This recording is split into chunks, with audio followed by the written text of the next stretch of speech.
quero compartilhar com os irmãos nessa noite o tema Mantendo o Foco, que está baseado no capítulo 6 do livro de Neemias. Neemias, capítulo 6.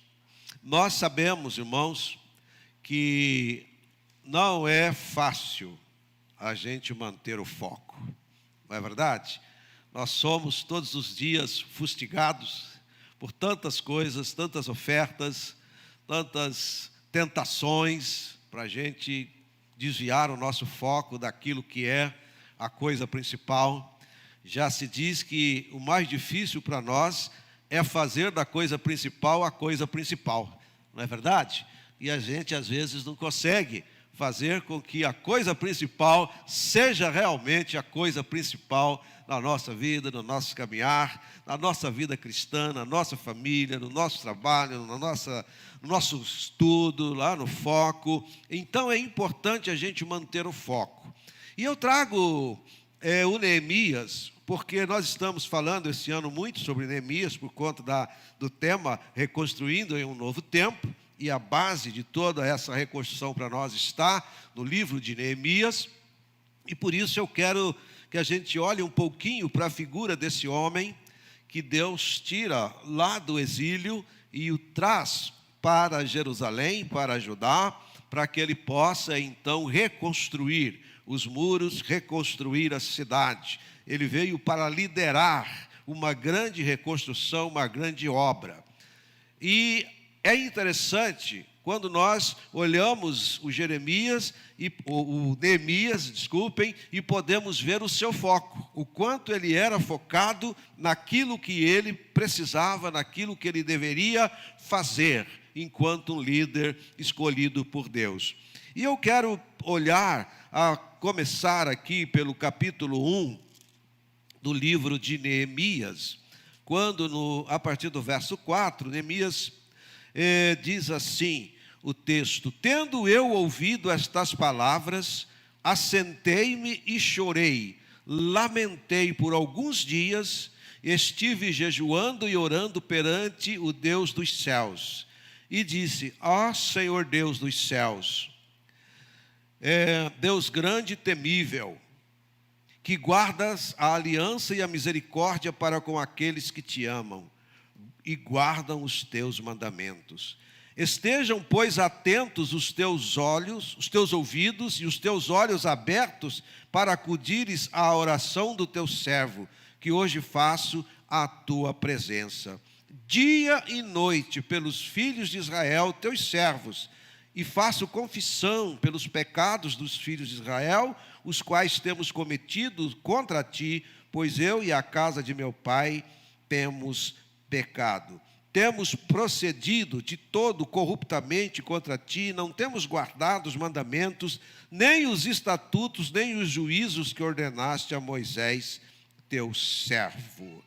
Então, a primeira coisa que esse homem, quando é escolhido por Deus para fazer uma obra extraordinária, ele começa a orar, ele começa a jejuar, ele começa a confessar pecados, ele começa a reconhecer as suas falhas, os seus erros, ele começa então um processo de santificação na sua vida, para que ele então pudesse ir e fazer a obra para a qual ele estava sendo escolhido.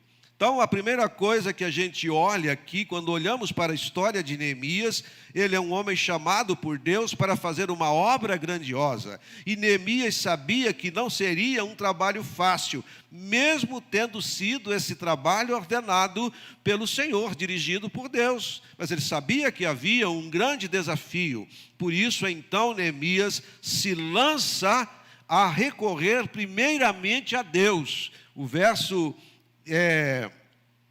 5 diz: ah, Senhor, Deus dos céus, grande e temível, o Senhor está me chamando para uma obra grandiosa, mas eu sou, talvez ele possa ter dito, eu sou incompetente, Eu não sei como que eu vou fazer isso. Eu preciso da tua mão me dirigindo, da tua destra me conduzindo. Então ele primeiro clama a Deus, ele busca em Deus o direcionamento para aquele trabalho ao qual ele estava sendo enviado.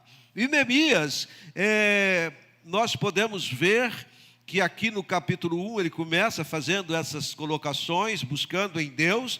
No capítulo 2, Neemias tem um encontro então com o rei Artaxerxes, que era o rei lá onde ele estava exilado, e ele vai servir o vinho para o rei. Ele era o copeiro, ele tinha a função de servir o rei. Na verdade, ele tinha que comer tudo que era dado ao rei, para ver se não estava envenenado. Ele tinha que beber tudo que era dado ao rei, para ver se não continha nenhum tipo de veneno. Então, quando ele vai servir o vinho ao rei, o rei olha para o Neemias, para o seu semblante. Ele vinha de um tempo de jejum, de oração, de busca. Então, ele estava um pouco descaído no seu semblante. O rei olha para ele, e vai fazer essa afirmação. No capítulo 2, no mês de Nisan, no ano 20º do rei Artaxerxes, uma vez posto o vinho diante dele, eu o tomei para oferecer e lhe dei. Ora, eu nunca antes tivera triste diante dele.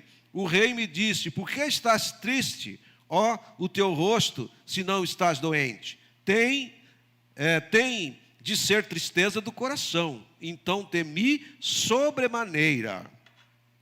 O rei falou: por que você está triste, rapaz? O que está acontecendo com você? E quando o rei fala assim, a gente fica meio preocupado, né? Vai que ele quer me enforcar.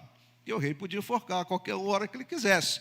Mas não era essa a questão. Eu lhe respondi: viva, ó rei, para sempre. Como não estaria triste o rosto?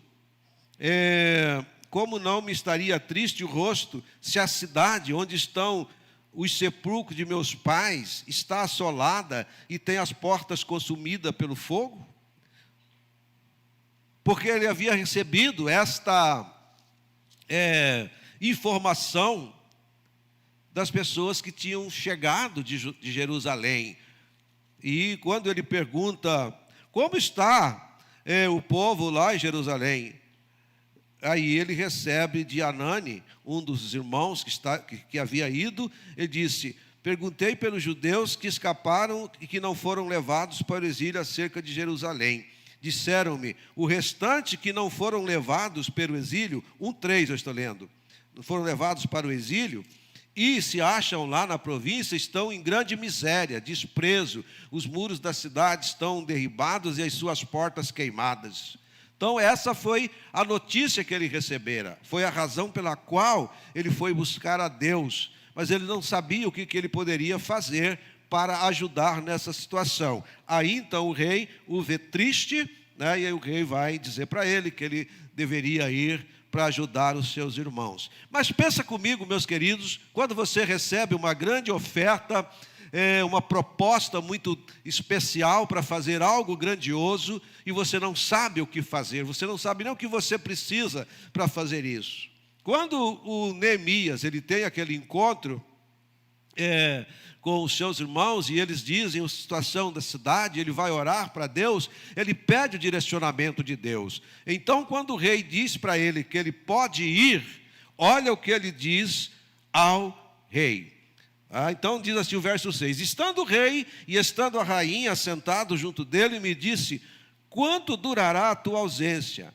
Quando voltarás? Aprouve ao rei enviar-me, e marquei certo prazo. E ainda disse ao rei: olha só a sabedoria de Deus na vida desse homem. Se ao rei parece bem, dê-me cartas para os governadores da além do Eufrates. Para ele sair e ir até Jerusalém, ele teria que passar por vários territórios. Então ele disse: eu quero um salvo-conduto. Eu não quero ter problema na viagem. Primeiro ponto. Segundo, para que me permitam passar e entrar em Judá.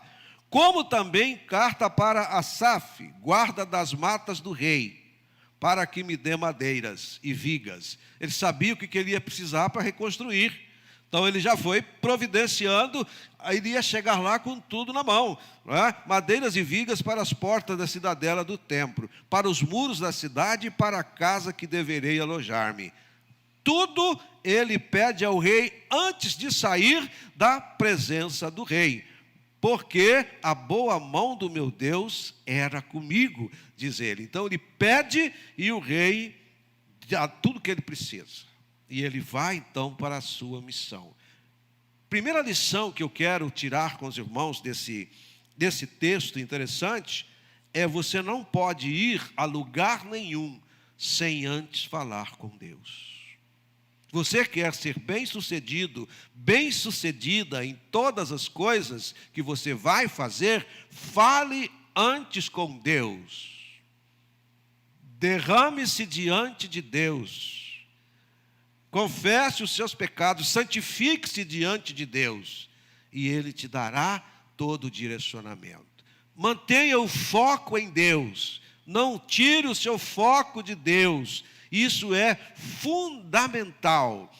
Em Jerusalém, o Neemias faz uma grande vistoria, lá onde ele deveria fazer a reconstrução.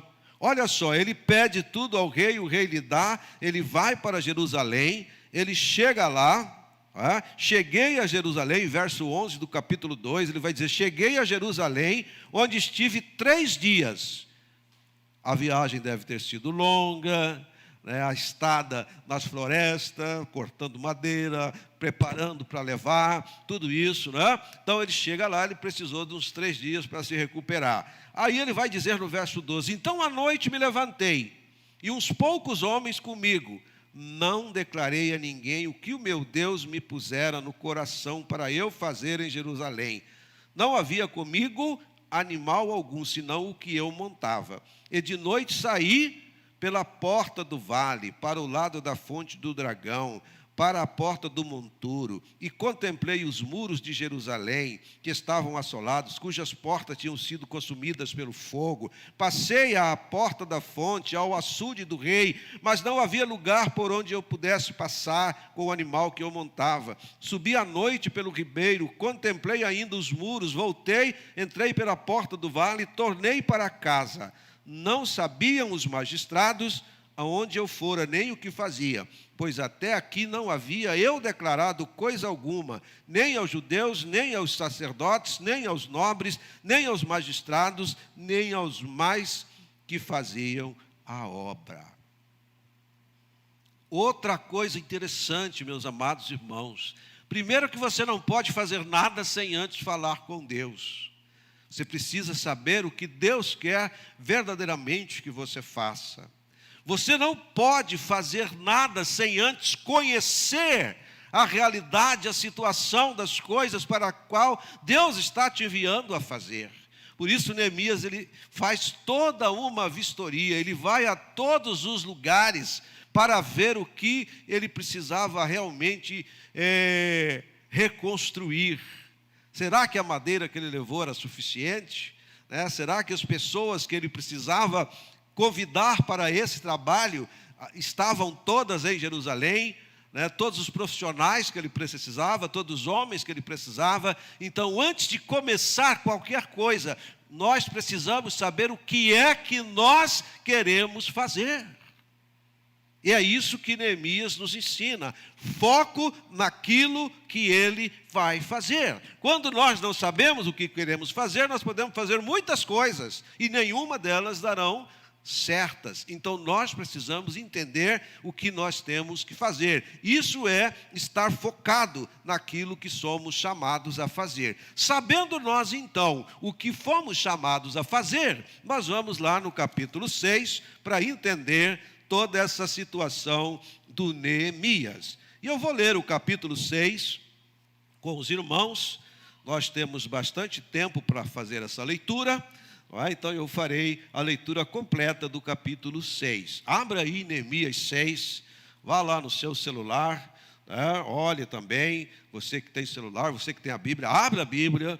Eu gosto de ver gente com a Bíblia aberta, assim, olhando na Bíblia, marcando na sua Bíblia, riscando a sua Bíblia. Não tenha dó de riscar a sua Bíblia, risque a sua Bíblia, marque, escreva, anote coisas interessantes. Bíblia é para isso, gente. Bíblia é para isso. Eu tenho uma Bíblia lá que ela está comigo há mais de 30 anos. Foi a Bíblia que eu usei durante o meu tempo de seminarista. Ela tem coisas espetaculares que eu notei lá durante o meu tempo de estudos. Ela está lá. Quando eu preciso relembrar alguma coisa importante, eu recorro àquela Bíblia. Ela está toda riscadinha, marcadinha, é para ali, para cá, é palavras, é coisa. Né? Isso faz parte. Se você tem uma Bíblia que está sempre nova, eu vou desconfiar de você que você não está lendo sua Bíblia, né? Tá bom? Você vai ser aquela pessoa que perdeu o óculos dentro da Bíblia e não acha o óculos nunca, né? Porque ele está dentro da Bíblia. Tá certo? Então vamos lá. Abra sua Bíblia, diz assim: tendo ouvido Sambalate, Tobias e Gesem, o arábio e o resto dos nossos inimigos, que eu tinha edificado o muro e que nele já não havia brechas nenhuma, ainda que até este tempo não tinha posto as portas nos portais. Sambalate e Gesem mandaram dizer-me: vem, encontremo-nos nas aldeias, no vale de Ono. Porém, intentavam fazer-me mal. Enviei-lhes mensageiros a dizer: estou fazendo grande obra, de modo que não poderei descer, porque cessaria a obra, enquanto eu a deixasse e fosse ter convosco. 4 vezes me enviaram o mesmo pedido, e eu, porém, lhes dei sempre a mesma resposta. Então Sambalate me enviou pela 5ª vez o seu moço, o qual trazia na mão uma carta aberta, do teor seguinte: entre as gentes se ouviu, e Gesem diz que tu e os judeus intentais revoltar-vos, por isso reedificas o muro, e segundo se diz, queres ser o rei deles. E puseste profetas para falarem a teu respeito em Jerusalém, dizendo: este é rei em Judá. Ora, o rei ouvirá isso segundo essas palavras. Vem, pois, agora e consultemos juntamente. Mandei dizer-lhe: tudo o que dizes, coisa nenhuma sucedeu. Tu, do teu coração, é que o inventas. Porque todos eles procuravam atemorizar-nos, dizendo: as suas mãos largarão a obra e não se efetuará. Agora, pois, ó Deus, fortalece as minhas mãos. Tendo eu ido à casa de Semaías, filho de Delaías, filho de Meetabel, que estava encerrado, disse ele: vamos juntamente à casa de Deus, ao meio do templo, fechemos as portas do templo, porque virão matar-te. Aliás, de noite virão matar-te. Porém eu disse: homem, como eu fugiria? E quem há como eu que entre no templo para que viva? De maneira nenhuma entrarei. Então percebi que não era Deus quem o enviava. Tal profecia falou ele contra mim, porque Tobias e Sambalate o subornaram. Para isto o subornaram, para me atemorizar, para que eu assim viesse a proceder e pecar, para que tivessem motivo de me infamar e me vituperassem. Lembra-te, meu Deus, de Tobias e de Sambalate, no tocante a estas coisas, a estas obras, e também da profetisa Noadia e dos mais profetas que procuraram atemorizar-me. Verso 15: acabou-se, pois, o muro, aos 25 dias do mês de Elul, em 52 dias. Sucedeu que, ouvindo-o, todos os nossos inimigos, temeram todos os gentios, nossos circunvizinhos, e decaíram muito no seu próprio conceito, porque reconheceram que por intervenção de nosso Deus é que fizemos esta obra. Também naqueles dias, alguns nobres de Judá escreveram muitas cartas que iam para Tobias e cartas de Tobias que vinham para eles, pois muitos em Judá lhe eram ajuramentados, porque era genro de Senecaías, filho de Ará, e seu filho Joanã se casara com a filha de Mesulão, filho de Berequias. Também das suas boas ações falavam na minha presença, e as minhas palavras lhe levavam a ele. Tobias escrevia as cartas para me atemorizar. Meus irmãos, então, a primeira coisa que eu quero que a gente aprenda com esse texto do capítulo 6 é que, mantendo o foco, nós não seremos intimidados. Mantendo o foco, não seremos intimidados. E olha só você, pensa comigo, pode passar aí, minha irmã, esse texto aí, deixa aí, né? Mantendo o foco, não seremos intimidados. O inimigo, ele vai tentar, primeiro, nos distrair para tirar o foco. Não é verdade? Você faz um propósito, faça um propósito com Deus, e você vai ver tantas outras coisas que vão surgir para tirar você do foco do seu propósito. Você fez um propósito de estar com Deus todos os dias, em tal hora do dia. Você vai ver que muitas coisas vão acontecer, vão aparecer para tirar você desse foco. Então, a arma que o inimigo usa para tirar a gente do foco é a distração, chamar a atenção para outras coisas. E é isso que a gente acaba olhando aqui no verso 2 do capítulo 6. Ele diz: Sambalat e Gesem mandaram dizer-me: vem, encontremos-nos nas aldeias do vale de Ono. Porém, eles intentavam fazer mal, diz o Neemias. Aí o Neemias vai dizer para ele o seguinte: estou fazendo uma grande obra, de modo que não poderei descer, porque cessaria a obra enquanto eu deixasse e fosse ter convosco. Então, quando nós recebemos algumas propostas para deixar o nosso foco, a gente tem que estar atento. Hoje eu não vou no culto, vai passar um filme muito bom na televisão, lá no Netflix, não sei mais aonde, lá, não é? Um filme que está na moda, então, mas é um culto só, então, domingo que vem eu vou, tem culto todo domingo, eu vou ficar aqui em casa assistindo o culto. Não, mas vai ser um futebol, vai ser uma outra coisa, uma corrida de Fórmula 1, sei lá, vem alguém na minha casa, um amigo, um parente, um colega, vai chegar aqui, então eu não vou, porque são distrações. Você precisa olhar para essas distrações. Quando nós tomamos a decisão em nossa família de seguir a Jesus e de que nós seríamos realmente seguidores fiéis, eu perdi várias pessoas dos meus relacionamentos, porque eles gostavam muito de ir à minha casa. E aqueles que falavam que vinham domingo na hora do culto, falavam: não vem não, que domingo eu vou para o culto. A hora do culto eu vou para o culto, vou cultuar o Senhor. Se quiser ir, você vai comigo. Mas não vem na minha casa que você vai me atrapalhar. Foco.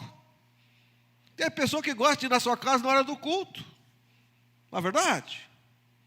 Olha, eu vou na sua casa na hora que você for dormir. Vou atrapalhar o seu sono. Vou chegar lá 10h30 da noite, 11 horas, vou ficar batendo papo, né? Então, às vezes a gente quer fazer isso. É a distração, e você não presta atenção àquilo que está tomando e tirando o seu foco. Então, o Neemias, ele foi muito pontual. Ele disse: olha, se eu largar a obra que eu estou fazendo, se eu tirar o foco da reconstrução dos muros, a obra vai parar e eu vou ter que ficar conversando com vocês. Vocês ainda querem fazer coisa errada para mim. Então eu não vou não. E isso, olha só, o inimigo, ele é insistente, meus irmãos. Ele é muito insistente, porque diz o texto que eles fizeram 4 vezes e na 5ª vez mandaram uma carta para tirar Neemias do foco daquilo que ele deveria fazer. Estou fazendo uma grande obra. Você está fazendo uma grande obra? Que obra é essa? Ela pode ser parada, interrompida por qualquer coisa, por qualquer situação? Ou você está focado naquilo que você precisa fazer? Nós precisamos ser focados. devemos andar distraídos, né, aí no nosso caminho. O inimigo, ele é focado na sua missão de atrapalhar.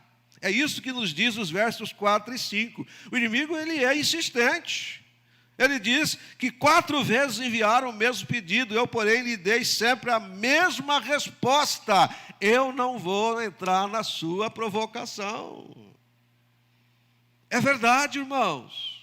Às vezes nós entramos na provocação do inimigo e deixamos que ele tome conta daquilo que é a nossa missão, né? Nós não fazemos a missão, perdemos o foco daquilo que devemos fazer. Não é verdade isso que o pastor está falando? Gente, por qualquer coisa a gente deixa a obra de Deus, deixa as coisas de Deus, para atender outras necessidades. E a gente tem que ter o nosso foco. Precisamos entender isso para não perder a nossa direção. O inimigo é focado na sua missão de atrapalhar. Lhes dei sempre a mesma resposta: estou fazendo uma grande obra. Né? E ele diz que clamou para Deus: Senhor, fortaleça as minhas mãos. Verso 9, porque eles estavam tentando levar o Neemias a sair da sua visão, do seu foco. E ele ora a Deus aqui mais uma vez, dizendo: Deus, fortalece as minhas mãos, não deixa eu entrar na tentação, não deixa eu cair na tentação, não deixa eu perder o foco daquilo que eu preciso fazer. Nós não podemos andar por aí como pessoas que não têm rumo, não têm uma direção para a nossa vida. O outro ponto que eu quero ver com os irmãos nesse texto é que, mantendo o foco, você não será enganado. Nós não seremos enganados. Mantendo o foco, nós não seremos enganados. O inimigo, ele usará de muitos artifícios, essa é a verdade, para nos intimidar e nos tirar o foco. Ele vai usar de vários artifícios, de artimanhas, para tirar o nosso foco. É isso que está aqui, a partir do verso 10 até o 14. Olha só comigo o que diz o texto. Tendo eu ido à casa de Semaías, filho de Delaías, filho de Metaabel, que estava encerrado, disse ele: vamos juntamente à casa de Deus, ao meio do templo, fechamos as portas do templo, porque virão matar-te, aliás, de noite virão te matar. É uma intimidação. E ele está falando: Neemias, para de construir, vamos lá para o templo, a gente entra, fecha a porta, então ninguém vai te pegar, ninguém vai te matar. Mas Neemias não estava com medo de ser morto, ele estava com medo de ser desobediente, porque Deus deu a ele uma missão, a qual ele deveria levar a cabo. Mas a oferta ali é: Neemias, vamos esconder que os caras querem te matar. E Neemias não aceita essa oferta, essa intimidação, né? Ele quer que pequemos e sejamos envergonhados diante das pessoas. Devemos testemunhar e glorificar o nome de Deus. É o que está no verso 13. Olha só o que Neemias diz: para isto o subornaram. Pegaram lá um profeta para falar uma profecia que ele iria morrer, queriam matá-lo. Preste atenção, quando Deus está falando e quando Deus não está falando. Gente para dar profetadas, tem muitos por aí.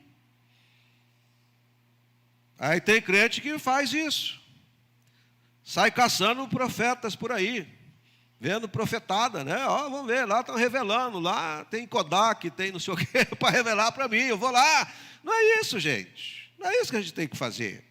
Deus, ele fala conosco através da sua palavra, ele fala conosco no nosso momento de oração, fala na nossa adoração, no nosso louvor. Deus fala conosco. Não precisa você sair por aí buscando coisas que você não perdeu. Isso é importante. E o Neemias aqui, ele estava ligado naquilo que era, que Deus queria fazer. O verso 12, ele vai dizer: então percebi que não era Deus quem o enviara. Então percebi que não era Deus quem o enviara. Às vezes as pessoas são usadas pelo diabo, pelo Satanás, pelo inimigo, para colocar medo na gente. Certa feita chegou uma mulher à minha casa, e ela se dizia profetisa, e chegou lá e disse que tinha uma profecia para me entregar. Falei, então entrega, irmã, fala lá. E ela falou que o diabo ia acabar com a minha família, ia acabar com o meu lar, que ia fazer isso, que ia fazer aquilo, que ia separar da minha mulher, que não sei o quê, patati, patatá. Eu falei, vai, fala lá para esse diabo que te falou essa história, que eu sirvo ao Deus Todo-Poderoso, ao Senhor da glória. A minha família, o meu casamento, a minha casa está na mão de Deus, e não me apareça mais aqui. Você tem que saber quando é de Deus e quando não é de Deus. Aí você fica com medo, falaram que eu vou morrer, vai falar que vai acontecer isso comigo, vai pegar. Ou você está ou não está com Deus. O seu foco é ou não é em Deus, meu irmão. A gente precisa entender a verdade. E Neemias aqui disse, olha, eu entendi que não era Deus que estava falando. Quando Deus fala, você vai ouvir. Quando não é Deus, você precisa saber que não é Deus. Precisa discernir os espíritos. Nós não podemos ficar refém, meus amados irmãos, de tudo e de todas as coisas. Mas isso você precisa fazer aquilo que o Neemias fez lá no capítulo 1. Ele orou, ele jejuou, ele buscou a Deus, ele confessou pecado, ele santificou a vida. Por isso Deus mostrou para ele o que era e o que não era de Deus. O que ele deveria e não deveria fazer. Quem ele deveria e não deveria ouvir.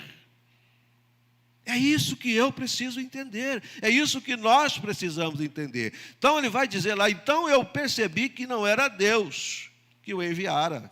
Verso 12, primeira parte.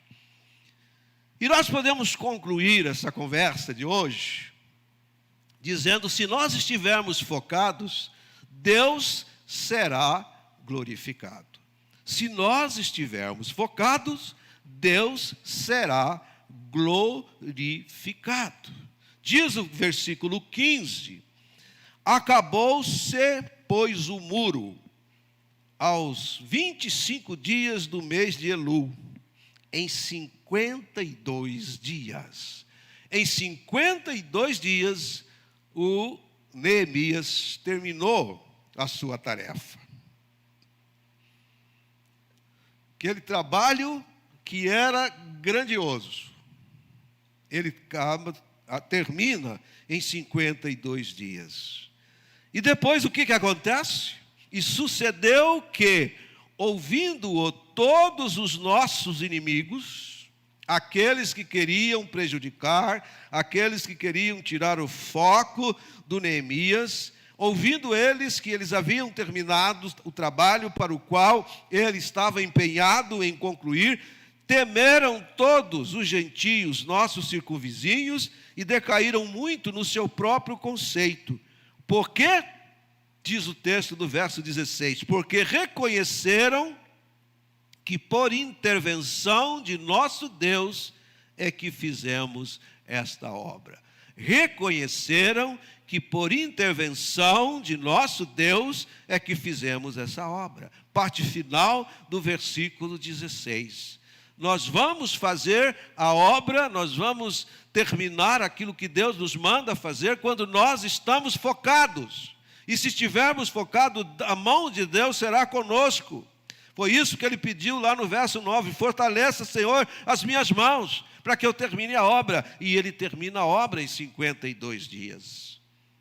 E nós podemos entender, então, meus amados irmãos, que quando nós estamos focados no Senhor, naquilo que Ele quer que nós façamos, o Senhor será glorificado através da nossa vida.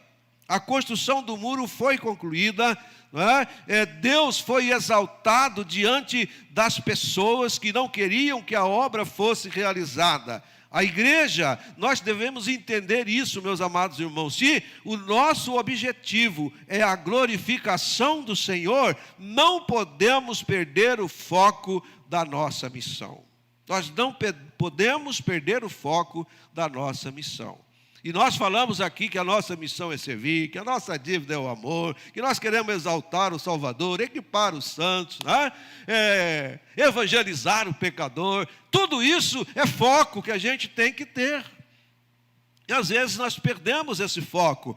Porque eu quero encerrar com esse versículo maravilhoso da carta de Paulo aos Romanos. Porque todas as coisas são dele. Por ele e para ele seja a glória eternamente. Amém. Foco naquilo que Deus te manda fazer. Focados, nós glorificamos ao nosso Deus. Amém? Que Deus abençoe a vida dos irmãos, que nós possamos verdadeiramente estar focados naquilo que Deus quer que nós